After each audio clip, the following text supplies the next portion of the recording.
Hello, boys and girls. Today's art project is called Reflection Hearts. Let's start by looking at a spiral line.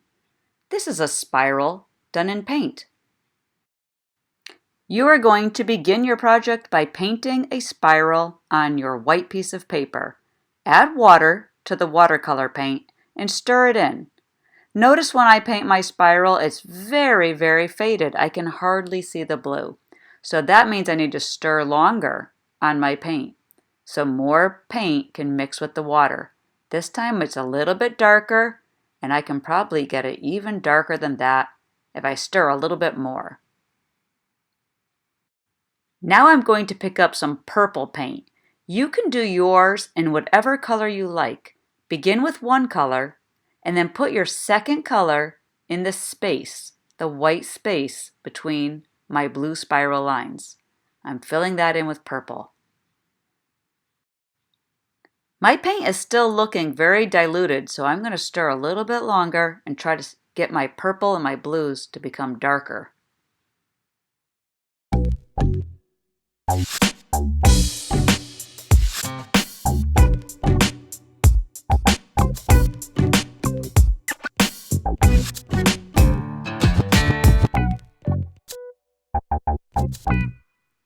You can use a third color. I think I'll choose red. Try to think of colors that you think will look nice together. Red, purple, and blue. That will look nice together. I'm going to use those three.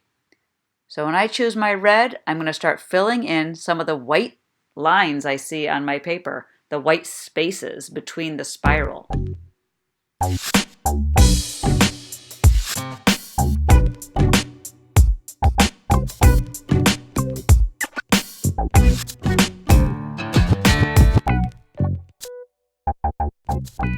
I'm not finished until I fill in all my white spaces. So I'm going to continue using those same three colors, blue, purple, and red, and go around wherever I see some white and tuck in a little bit more blue, purple, and red. It's starting to make a nice looking spiral right in the middle. As soon as I'm done with this, I'm going to need to set it aside to dry. You are finished with your paints and your waters, so why don't you clean that up and come on back and we'll get started on the heart. This is the shape we're going to trace for our heart. It's half of a heart. If you're doing this from home, you may need a parent to help create that half heart shape for you to trace. It's round at the top and pointy at the bottom. Now I'd like you to use your scissors to carefully cut on the line. Turn the paper, not the scissors, so you can stay on the line easily. Let's see if the heart fits back into its little home. It does. Flip it over and see if you can make a reflection that looks like a whole heart. Make sure the corners are touching each other. And now we're ready to glue. Let's place this onto our painting, our dry painting.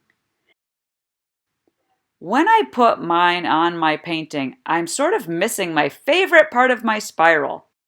Right there, I'd like to see that more. So I'm going to scoot mine over just a little bit so that my favorite part of my painting can be seen. I'll just cut off this little extra at the end later. It's time to put some glue stick on. Make sure you flip it over and put the glue on the back. Many of my students make the mistake of not thinking about which is the front and which is the back when they put on the glue.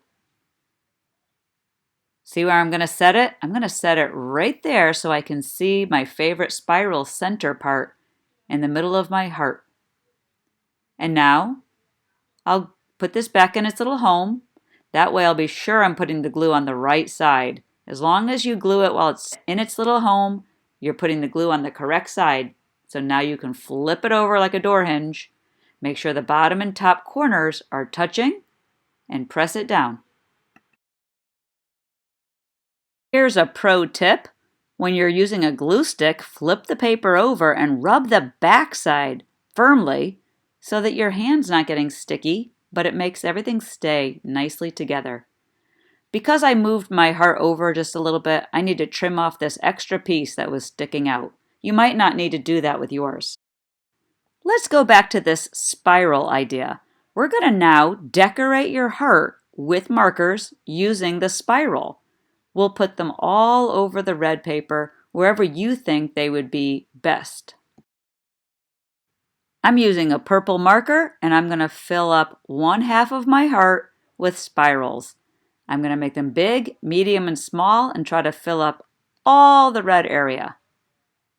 Then I'm going to use the same spiral to make a frame all the way around the outside of the red paper.